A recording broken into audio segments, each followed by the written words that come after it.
Quando a gente fala de segmentação de rede, não é necessariamente uma segmentação física. Não requer que a gente use dispositivos tipo hubs ou switches separados. Mas a segmentação, se a gente retomar um pouquinho o que eu falei sobre entrega de pacotes e aquela características dos dispositivos que transmitem, tipo os hubs ou switches, é comum que pacotes, ou quantidade de dados aí, sejam entregues para dispositivos aos quais não se interessam na rede. Por exemplo, a política de retransmissão de dados do hub, ela é repetir os dados para todos os dispositivos que estão ali, porque o hub não entende nada, né? Ele não entende endereçamento. Um barramento, um hub passivo, pior ainda, todos os dispositivos recebem uma réplica de todos os sinais que qualquer um deles transmitir.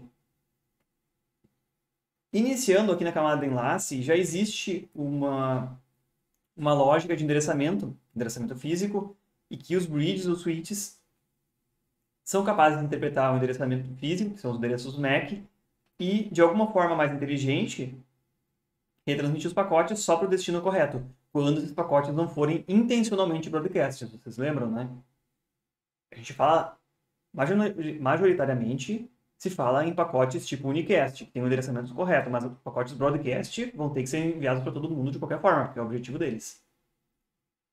Mais ainda, na camada de rede também é possível que, quando se deseja transmitir um pacote e não se conhecem os destinatários, ou seja, um pacote broadcast, ele vai ser repetido também para todas as portas. Mas, a partir dessas camadas, então, camada de enlace, de rede, de transporte, existe endereçamento. Você pode filtrar para quem se envia um determinado pacote. O que não é possível fazer aqui na camada física, que todo mundo vai receber cópias. E aí, o que se faz com essas cópias aí? Quando eu recebo cópias de pacotes que não me interessam.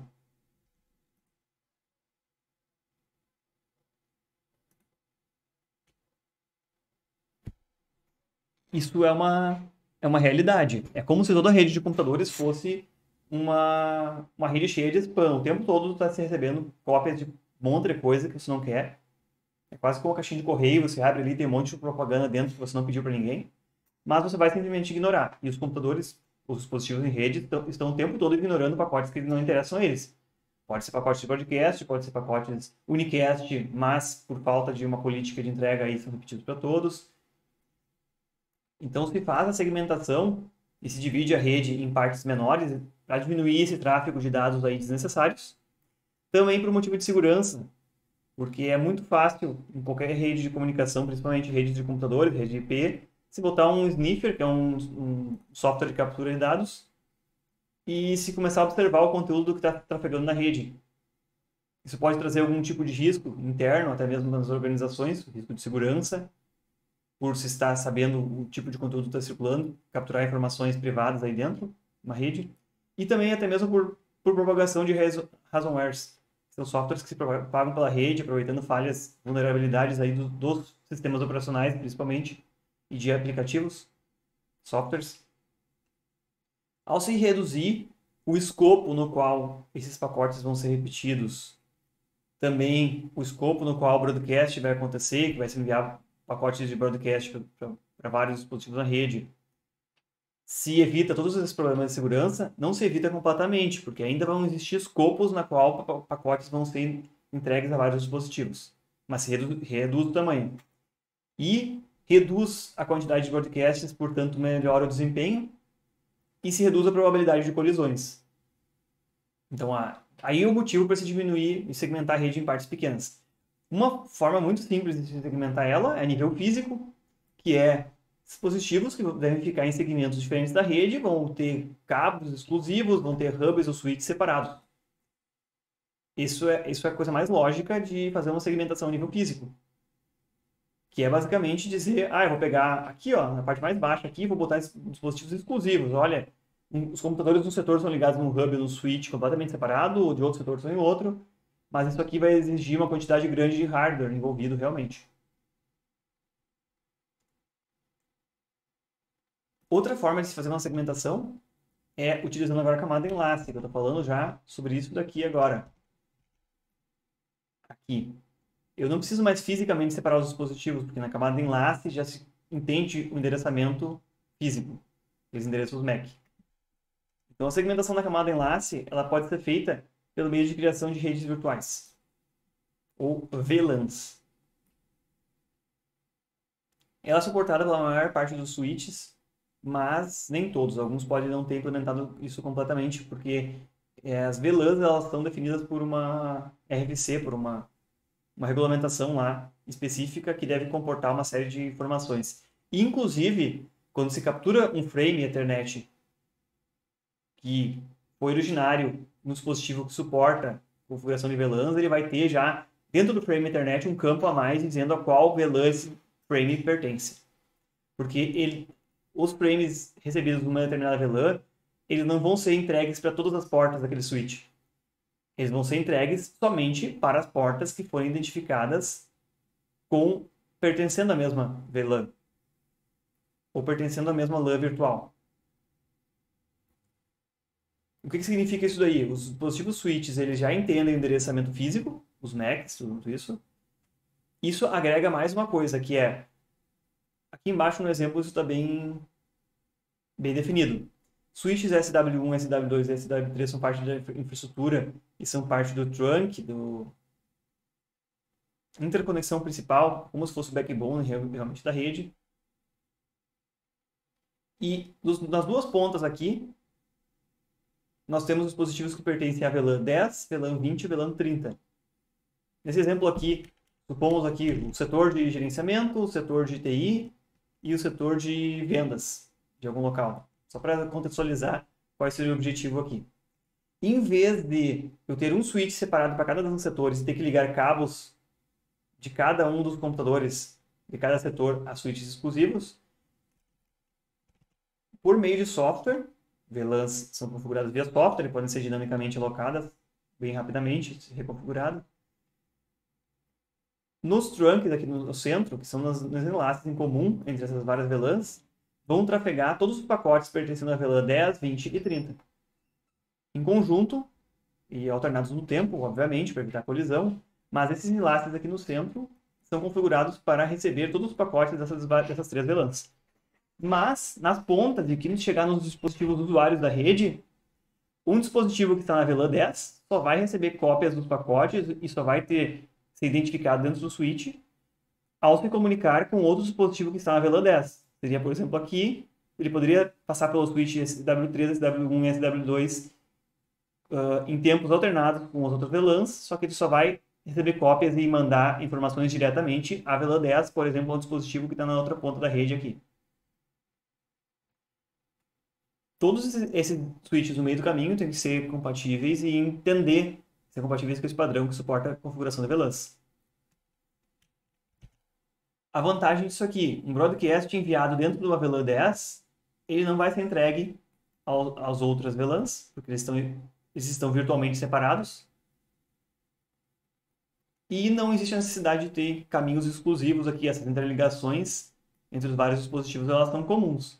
E fora dos switches, fora do escopo da infraestrutura que está aqui no centro, os dispositivos eles enxergam somente as suas LANs. Para eles não sabem nem diferenciar nas pontas se são VLANs ou o que são, o que está acontecendo. Eles não precisam saber o que está acontecendo, porque para eles só enxergam uma porta qualquer e o switch deixa isso transparente para os usuários, que eles estão dentro de uma rede virtual. Para eles, para quem está fora da infraestrutura do switch daqui, não se percebe a diferença. Por isso mesmo é seguro.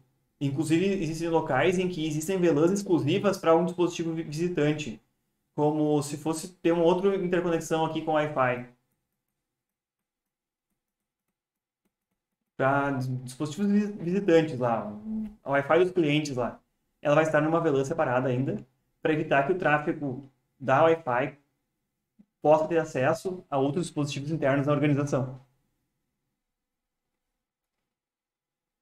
Além dessa questão primordial aí, que é relacionada com segurança e desempenho, é interessante a questão de que eles permitem reconfiguração por software, então é fácil de fazer uma reconfiguração na rede, trocar um dispositivo de LAN, é simplesmente acessar a administração do switch e dizer que aquela porta mudou de configuração, pertence a outra LAN.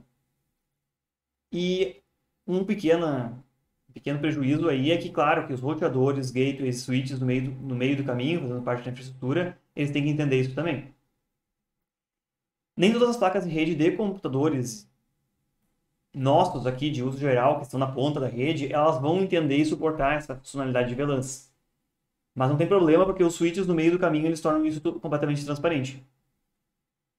Para os usuários finais não se percebem.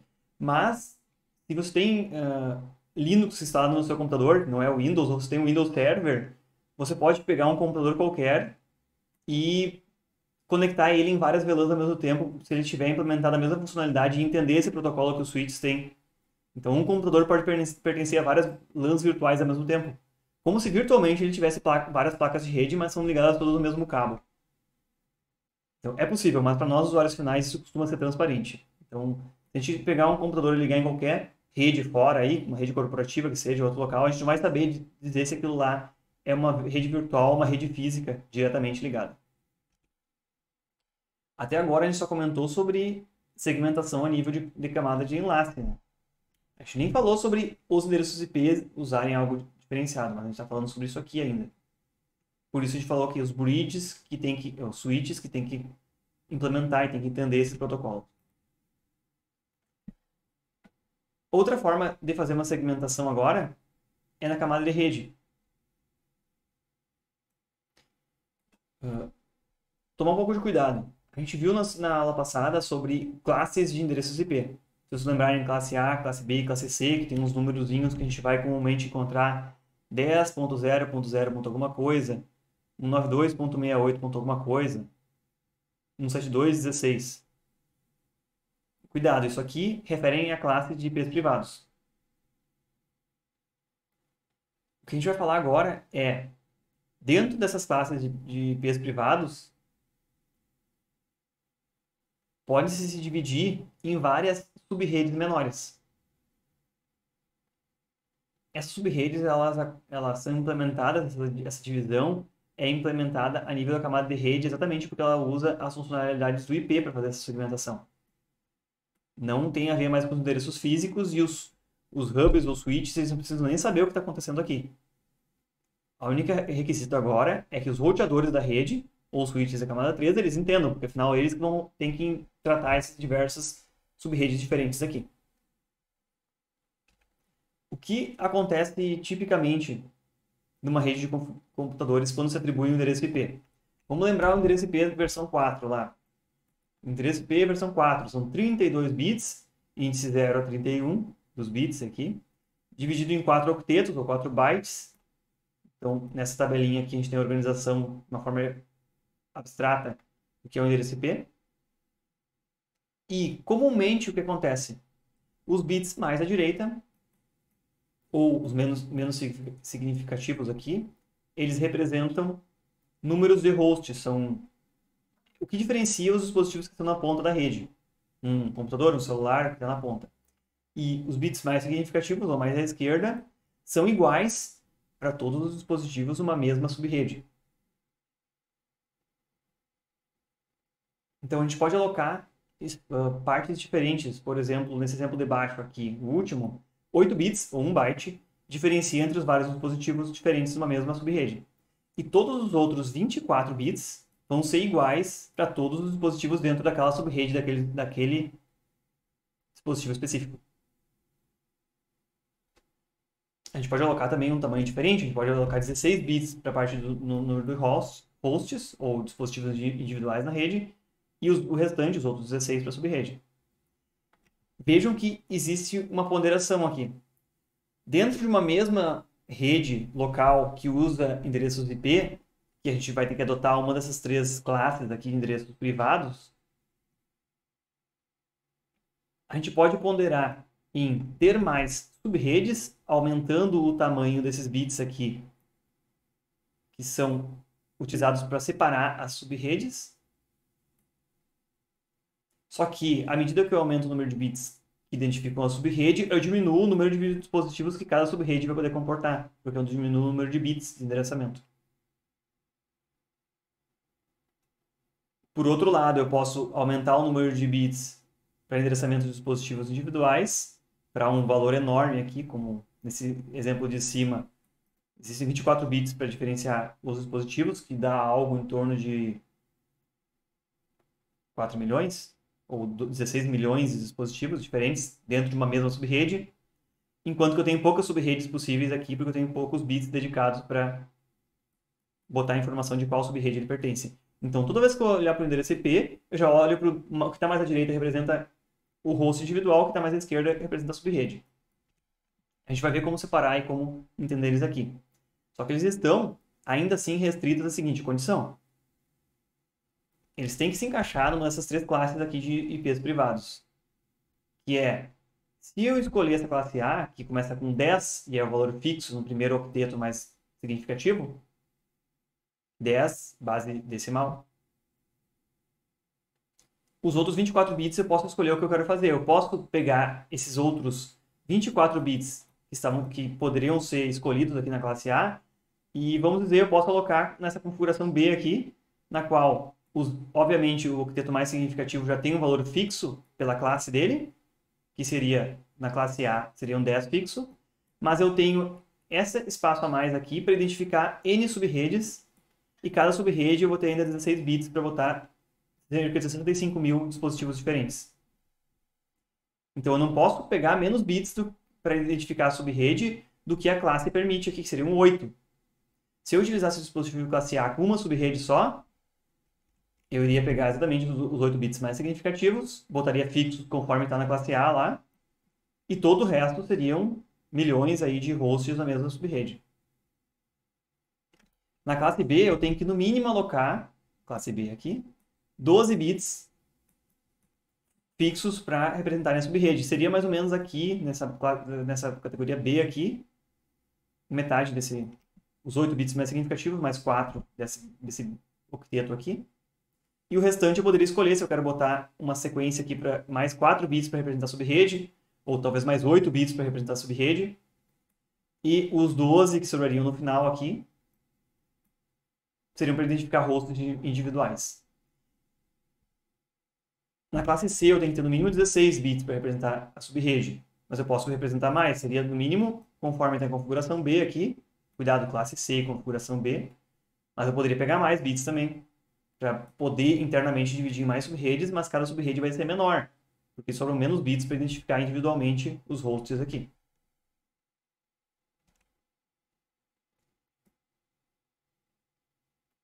Aqui eu tenho uma configuração que eu peguei inclusive do meu computador e que eu consigo identificar bem isso daqui.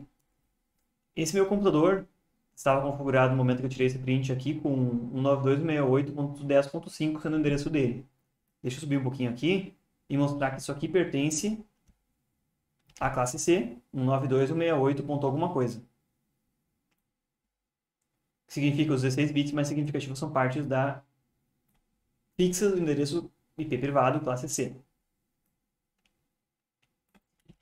Seria somente essa parte que eu destaquei aqui agora. Fixo, obrigatório. Só que, na minha configuração, são 8 bits adicionais, correspondem a esse 255 aqui, também são alocados para a subrede. Então, nessa configuração, eu poderia ter 8 bits para indicar a subrede, mais os 8 bits finais, o último octeto aqui, para identificar dispositivos diferentes. Então, eu tenho 2 na 8, ou 256 números para identificar dispositivos individualmente. Nem todos eles podem ser alocados, a gente vai ver esses detalhes. Mas 8 bits também foram reservados, ou seja, 256 diferentes subredes podem ser identificadas aqui. Então, fazendo uma interpretação direta aqui do que eu vejo desses endereços, eu posso dizer que essa parte vai ser sempre fixa, que está nos 16 bits mais significativos. Esse outro octeto aqui vai me permitir ter 256 subredes diferentes, e esses últimos 8 bits vão permitir ter 256 endereços diferentes, dos quais 254 são úteis. Podem ser alocados. Vejam, isso aqui não infringe o que diz a classe C de endereços privados. Porque eu tenho mais bits para identificar a subrede do que ela exige, que ela exige somente esses 16 mais aqui. Aqui entra um conceito interessante. Deixa eu ver se ele está explicado logo abaixo aqui, exatamente. A máscara de subrede. Toda vez que um dispositivo for configurado com um protocolo na internet, ele tem que ter os endereços dele e uma máscara de subrede, minimamente. Essa máscara de subrede, ela vai indicar um bits em nível lógico alto, com uns, então. Como a gente observa aqui, todos os bits são no octeto mais significativo na máscara de subrede, no segundo e no terceiro. Todos os bits são 1, resulta em 255. E toda essa parte da máscara que for 1, e só podem ser uma sequência iniciada da esquerda para a direita, uma vez que tem um zero, todos os outros dígitos da direita vão ter que ser zeros também. Mas aqui nesse caso a gente tem 24 bits que indicam que todos aqueles bits ali correspondem à subrede. Então, todos os dispositivos que, ao se comunicarem numa rede IP, em que, se observar esses bits em 1 e forem iguais nos endereços, eles estão na mesma subrede. Que é um exemplo aqui, observando, e sempre é obrigatório isso, de que o meu endereço IP esteja na mesma subrede do gateway conhecido. O gateway conhecido é exatamente aquele dispositivo, se a gente voltar lá que a gente viu agora há pouco, que conhece o caminho para a rede externa. Então, para a gente ter acesso à internet e conseguir acessar outras subredes, outras redes diferentes da nossa local, a gente tem que conhecer um dispositivo que sabe o caminho. E a configuração mais simples que tem na rede IP é dizer, toda vez que um pacote não pertence à minha rede, eu vou mandar para o gateway e o gateway se vira para achar o caminho para ele. Para isso, eu tenho que identificar se está ou não está na mesma subrede que eu, cada dispositivo, outro aqui. Se todos esses uns aqui que estão destacados na parte verde da máscara de subrede coincidem no meu endereço IP local e do endereço IP do gateway, todos eles coincidem, são exatamente igual, 192.168.10, quer dizer que confirmei, o meu gateway está na mesma subrede que eu. Gateway só faz sentido que seja a mesma subrede que eu, mas essa comparação vai ser feita para todos os tipos de pacotes que forem enviados na rede. Para qualquer endereço que eu precisar comunicar ao meu computador, seja público, privado ou que seja, vai ser feita essa lógica primeiro, observar se aqueles bits ligados à máscara de subrede coincidem no endereço de origem e destino. Se eles coincidirem, eu posso enviar diretamente o pacote para outro dispositivo, porque ele vai estar localmente próximo de mim e vai chegar para ele o pacote. Essa explicação é exatamente, então, sobre a máscara de subrede. E aquela máscara de subrede que a gente viu ali em cima, começa 255, 255, 255.0, ela corresponde exatamente a essa palavrona aqui em base decimal. Que são 8 bits uns, 8 uns, 8 uns e o resto zero. A parte dos IPs que contém uns, então, eles pertencem à mesma subrede. Todos os dispositivos que estiverem e coincidir, eu olhar todos esses uns e eles forem iguais, vão pertencer à mesma subrede. Agora é uma parte muito importante. Tomem cuidado sobre isso aí. Qual é a lógica que é executada para você observar e se verificar se dois dispositivos estão na mesma subrede.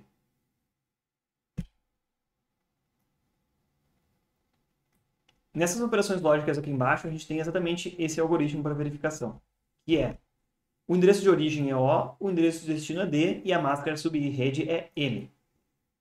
A operação que vai ser realizada bit a bit é o endereço de origem AND lógico com a máscara, o endereço de destino AND lógico com a máscara. E é feita uma comparação entre os dois valores resultantes daqui. Essa expressão lógica, ela significa exatamente o mesmo que eu acabei de explicar aqui em cima, que é, subindo de novo, se essa parte que corresponde a uns na máscara subrede for iguais no endereço de origem e destino, isso confirma que eles estão na mesma subrede e o pacote pode ser enviado diretamente entre um dispositivo e outro. Veremos aqui embaixo. No nosso exemplo, a gente tem um endereço de IP de origem 192.168.123.132, IP de destino 192.168.127.152. Ou podem ser intercambiáveis como endereço de origem e destino também. Qual a primeira parte da operação? Realizar o AND lógico com a máscara de subrede de cada um deles. Então, eu passei para a base binária esses endereços de IP. Eles estão aqui na primeira parte da operação. O outro endereço de IP de destino também está aqui na primeira parte da operação.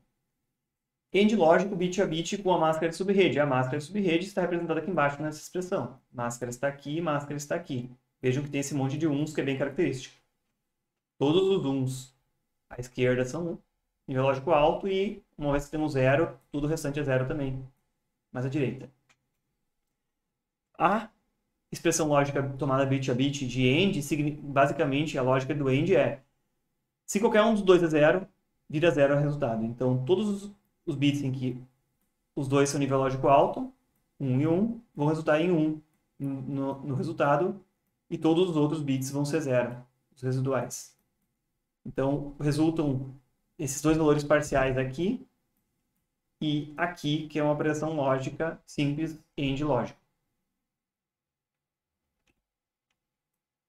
A última etapa dessa operação é fazer uma comparação agora, que é pegar o resultado do primeiro AND e o resultado do segundo AND e comparar eles aqui embaixo. Eu sobrepus eles aqui em duas linhas adjacentes para ficar mais fácil a comparação. E o que eu percebi? Eles são muito parecidos. Diferem em um bit somente. Se diferiu em qualquer um dos bits, significa que já estão em redes diferentes. E se eu for olhar aqui para uma interpretação simplificada, tentando levar a mesma ideia que eu dei lá em cima primeiro, se essa máscara de subrede corresponde exatamente à mesma que eu tinha aqui no exemplo, todos os bits em que estão no nível lógico alto na máscara de subrede têm que ser iguais no endereço de origem e destino. Se eu observar bem aqui nesses dois endereços IP, o primeiro octeto é igual, o segundo octeto é igual. O terceiro octeto, que também era nível lógico alto na máscara de subrede, ele é diferente em um bit somente. O número 123, eu vou destacar aqui o endereço, é diferente do número 127, eu destaco aqui. E é essa pequena diferença que vai aparecer lá na comparação, indicando que eles não pertencem à mesma subrede. Não pertencendo à mesma subrede, esse pacote não pode ser enviado diretamente, porque não se sabe onde está esse dispositivo, e esse pacote vai ser enviado para o primeiro dispositivo roteador ou gateway que existe no meio do caminho. Então, não tem como se encaminhar diretamente um pacote entre esses dois dispositivos, mas ele vai ser enviado, então, para o gateway, que é o dispositivo mais próximo, que conhece e sabe uma rota para possíveis outras redes ou outras subredes. Quantos dispositivos uma subrede comporta, então? Agora a gente vai para uma matemática bem simples, que eu comecei a esboçar lá em cima para vocês, na qual o total sempre tem que dar 32. 32 bits é o total de bits que tem um pacote endereço IPv4. Como a gente viu, o IPv6 tem muito mais que isso, tem 128 bits, mas no endereçamento IPv4, então, a gente tem 32 bits, e na máscara subrede a gente tem os uns na parte mais esquerda. No exemplo que a gente viu até agora, em que o endereço IP da máscara subrede é 255.255.255, que a gente chama de barra 24, ou seja, os 24 bits mais significativos são uns. Uma subrede barra 24, a gente já sabe que a máscara subrede é implicitamente assim. Existem 2 elevado a 24 subredes diferentes. Apesar de que a gente não pode usar todas elas, porque a gente tem que encaixar dentro de uma daquelas classes de IPs privados, né? E as combinações de tudo 0 e tudo 1 também não são válidas. Quantos bits sobram aqui? Nesse caso, sobram 8 bits para o endereçamento de hosts individuais. Então, para o nosso equacionamento, 32 bits, que é o total de bits, menos 24, que é reservado para a subrede, somente sobram 8. 2 na 8 são 256 dispositivos que cabem dentro de uma subrede, dessas subredes nessa organização. A gente pode representar com 8 bits o valor de 0 a 255, que são 256 valores diferentes, mas o 0 não vale, ele é um chamado endereço de rede, e 255 não vale também, porque é um endereço de broadcast. Quando eu quiser enviar um pacote para todos os dispositivos naquela rede, eu vou usar o endereço 255. Sendo assim, dentro dessa subrede cabem 254 dispositivos diferentes, ou hosts diferentes.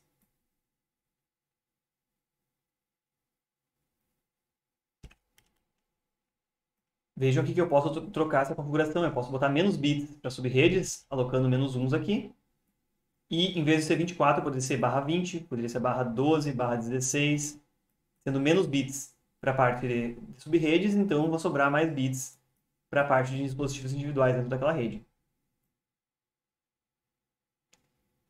Tudo isso fica restrito, eu chamo atenção sobre aquelas classes de rede de classes de IPs privadas definidas, que a gente já viu lá em cima, classe A, B e C.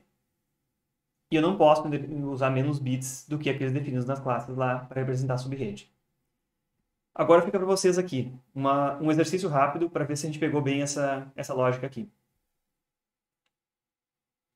O endereço de origem 10.0.1.3, endereço de destino 10.0.3.24 e a máscara de subrede é 255.255.00. Qual é, usando essa nomenclatura de barra, qual corresponde ao tamanho dessa subrede, a configuração da subrede? Seria barra quanto com essa máscara aqui?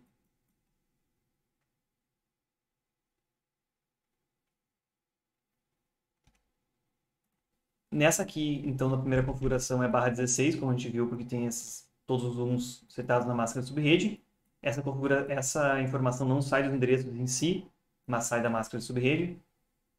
Ou, muitas vezes, a máscara de subrede não é fornecida e é fornecido só o barra 16 para indicar isso, implícito.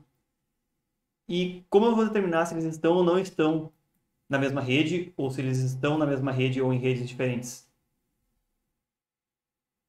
Vamos executar aquela expressão lá de cima. Como é que eu vou determinar isso aqui? A gente realizou o end lógico entre o endereço de origem e a máscara. A segunda parte é pegar o endereço de destino, e eu vou botar aqui o endereço de destino, e fazer o end lógico também com a máscara. O endereço de destino é 10.0.3.24. 10.0, passando para o binário, ponto 3,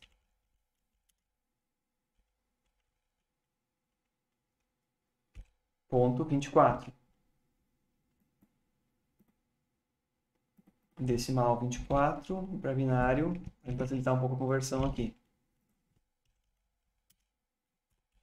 Zeros, ponto 24. Esse é o endereço de destino, a máscara de subrede é a mesma, eu vou copiar aqui para baixo, e o resultado dessa operação aqui vai ser novamente, os bits que estão em 1 na máscara de subrede vão ficar, e o restante dos bits vão ficar em 0, porque o end lógico com 0 é 0. Hein, professor, ali não seria o último, a numeração do primeiro lá? Na saída não seria 0010? Desculpe, Eu você tô refere assumindo a que ele é qual endereço? Te refere? a último endereço ali, o endereço de saída, acho que é. Destino? Isso, destino de saída. Aí, tipo, né, que ali é o 24, não teria que ser 0010, como é 2? Vamos conferir aqui. Ah, não, esquece. Não, 24 em esquece, esquece, decimal para esquece. binário. Não, entendi, É desculpa. 1000 e os 4 bits mais significativos faltou 3 zeros aqui, né? Eu tava numa Normal. analogia totalmente diferente, desculpa te interromper. Ok, tranquilo. Mas é importante tirar as dúvidas aqui. Então, isso aqui corresponde à parte da 24, né? Finalzinho. É o único número que ficou mais difícil de fazer a conversão de cabeça aí para binário. É que eu tinha pensado que tava fazendo tipo de 2 e 4. Aí eu pensei que juntava depois, mas eu esqueci desse Não, detalhe não. que Isso, é bem diferente o número, desculpa. eu não converti o 2 separadamente do 4. Eu converti o 24 para binário, Sim, exatamente. perfeito, eu entendi Perfeito. depois. Beleza, Guilherme. Estamos aí Esse, exatamente para tirar as dúvidas. o 3 e o 24 se referem ao host, no caso. Ao destino, isso aí. O 13 e 24 correspondem ao host, porque são zeros na máscara de subredes, exatamente. Ok. Então, isso aqui é o resultado parcial de uma parte, isso aqui é o resultado parcial da outra. Eu vou copiar eles embaixo para fazer a comparação agora. O último passo do algoritmo é fazer a comparação entre esses dois valores. Então, a comparação resulta disso daqui comparado com essa parte aqui. E agora a gente vai fazer uma inspeção manual e a gente vê que todos eles batem, né? Todos os valores são exatamente iguais aqui. Vou inspecionar cada um, esse monte de zeros, esse monte de zeros. Então, pertencem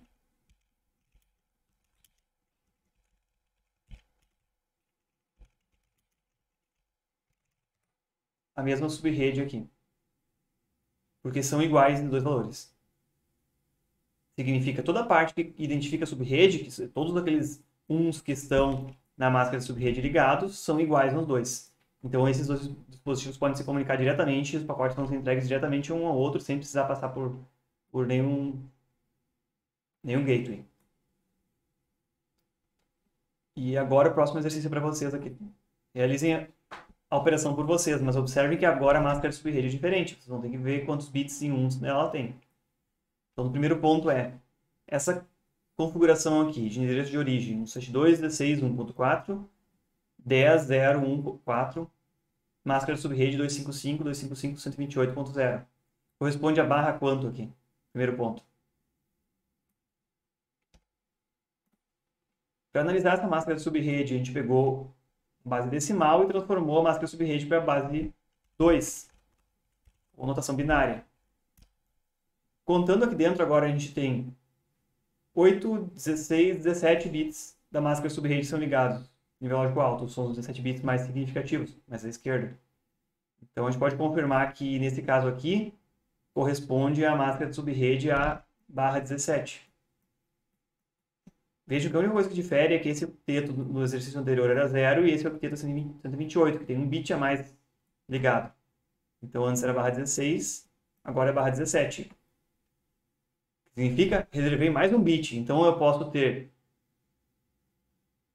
o dobro do número de subredes, porque tem um bit mais reservado da parte de subrede e tem metade do número de hosts dentro daquela parte.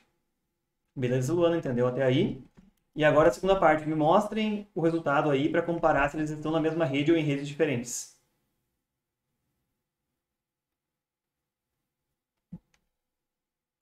Para a solução desse exercício aqui, então, agora eu vou pegar, primeiro converter o endereço de origem e destino para base binária também.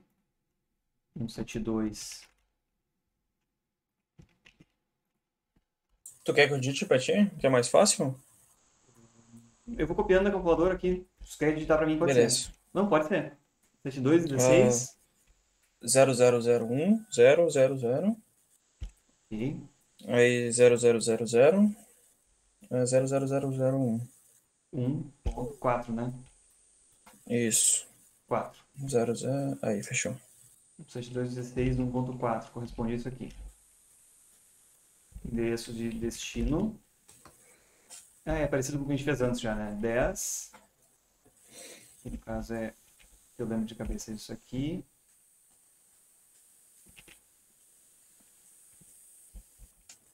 Dez ponto zero. Ponto 1. Ponto 4.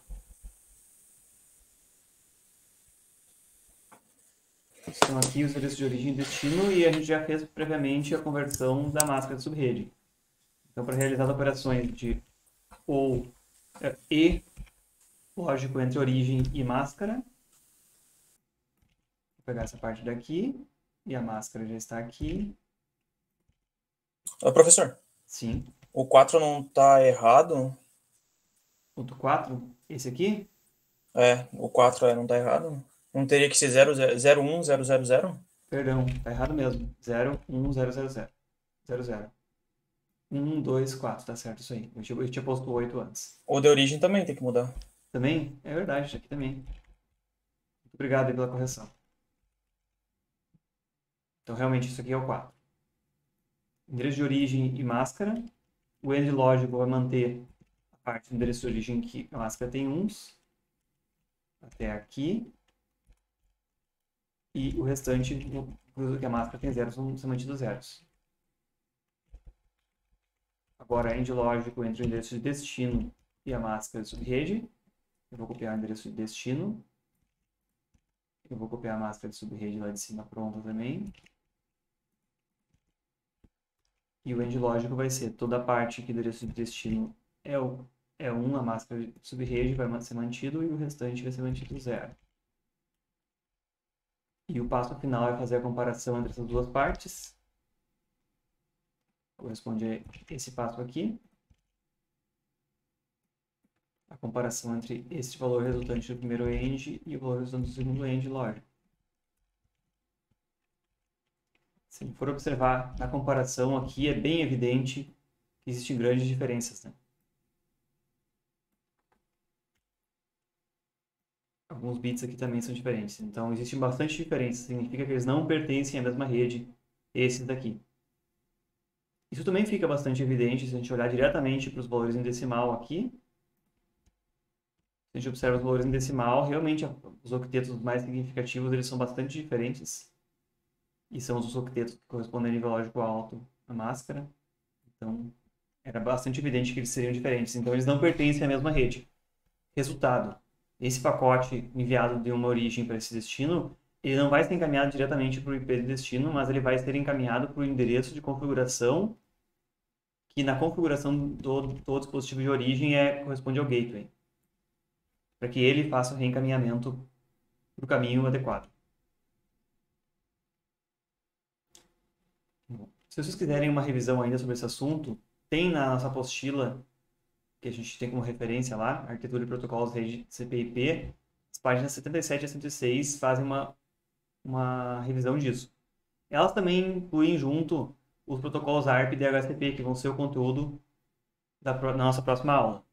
Fica aí só como sugestão, se vocês quiserem uma revisão desses assuntos na apostila.